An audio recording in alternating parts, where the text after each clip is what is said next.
जय श्री राम। जब अपने पति लक्ष्मण की मौत की खबर सुनकर जोर जोर से हंसने लगी उर्मिला। आखिर क्या कारण था उर्मिला के हंसने के पीछे? जैसा कि हम सब जानते हैं कि रामायण काल में भगवान राम को 14 साल का वनवास तय हुआ था। उनकी पत्नी सीता ने सहज ही वनवास पर जाना स्वीकार कर लिया था। वहीं बचपन से श्री राम की सेवा करने वाले लक्ष्मण ने भी भगवान राम की सेवा के लिए वनवास पर जाने का तय किया और अपनी माता से अनुमति ली।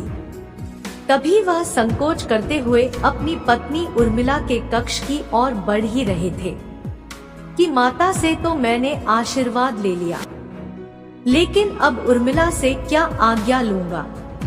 मैं कैसे उसे समझाऊंगा? उससे क्या कहूँगा? यदि आप राम भक्त हैं, तो इस वीडियो पर एक लाइक तो बनता है। चैनल को सब्सक्राइब करें और कमेंट में जय श्री राम लिख दीजिए। इससे आपकी इच्छा जरूर पूरी होगी। तभी वो उर्मिला के कक्ष में पहुँचे। वहाँ उन्होंने देखा कि उर्मिला आरती की थाल लिए खड़ी है।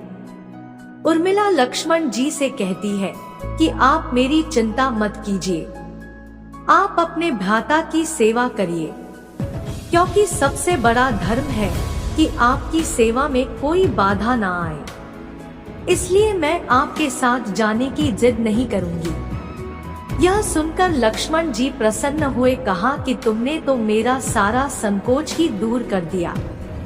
इसी के साथ उर्मिला ने एक दीपक जलाया और कहा कि मेरे नाथ के सांसों को कभी बुझने मत देना।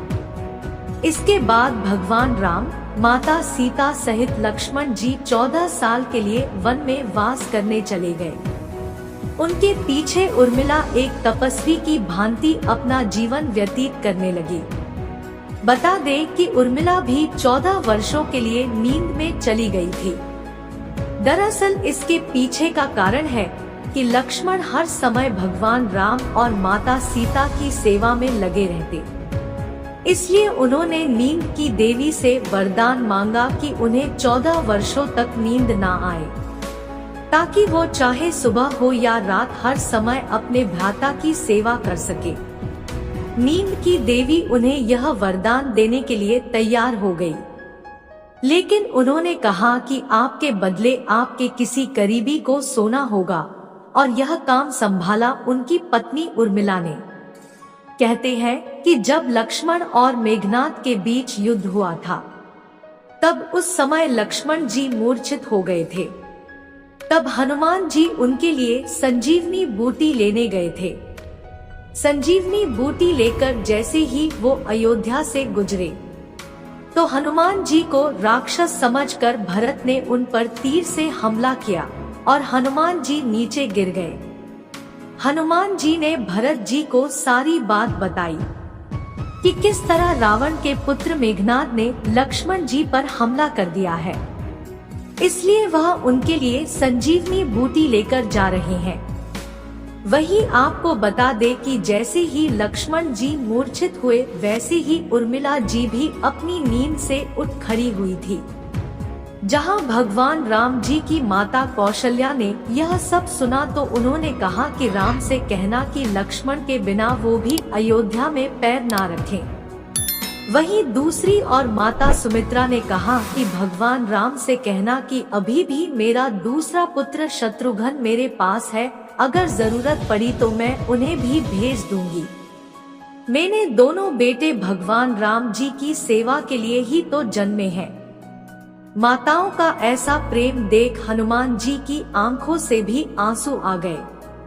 वहीं जब हनुमान जी ने उर्मिला को देखा, वो चुपचाप खड़ी थी।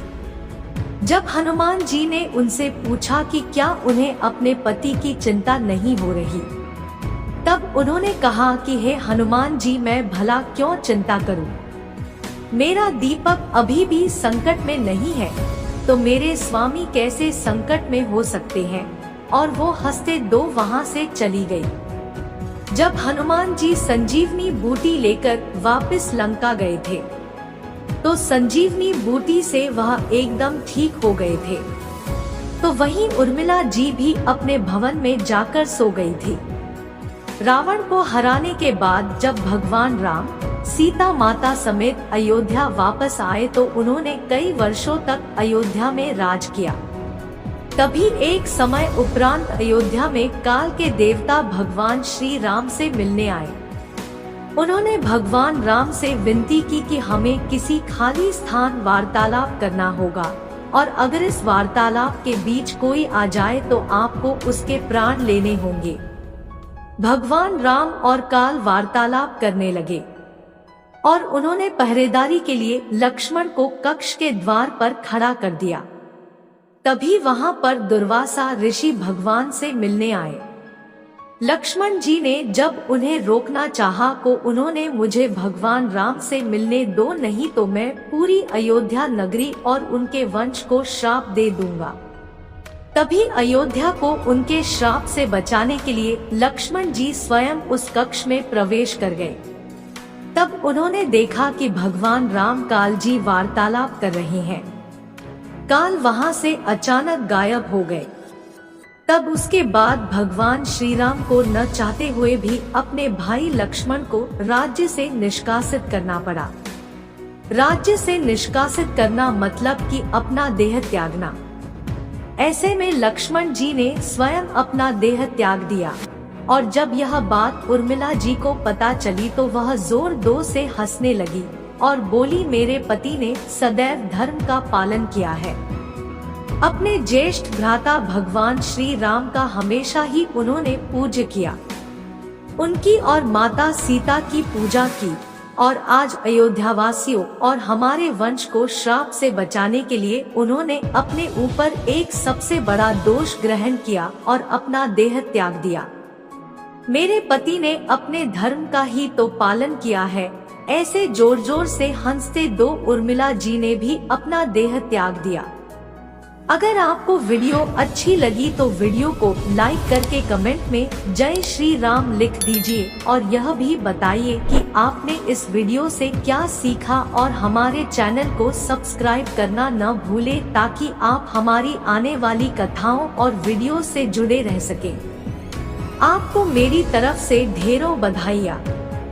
आपने इस कथा को पूरी तरह से सुनने का विशेष निर्णय लिया है, जिसका मतलब है वर्तमान समय में जब लोग अपना समय फालतू बातों में बर्बाद कर रहे हैं, आपने वास्तविक ज्ञान की ओर अपना कदम बढ़ाया है।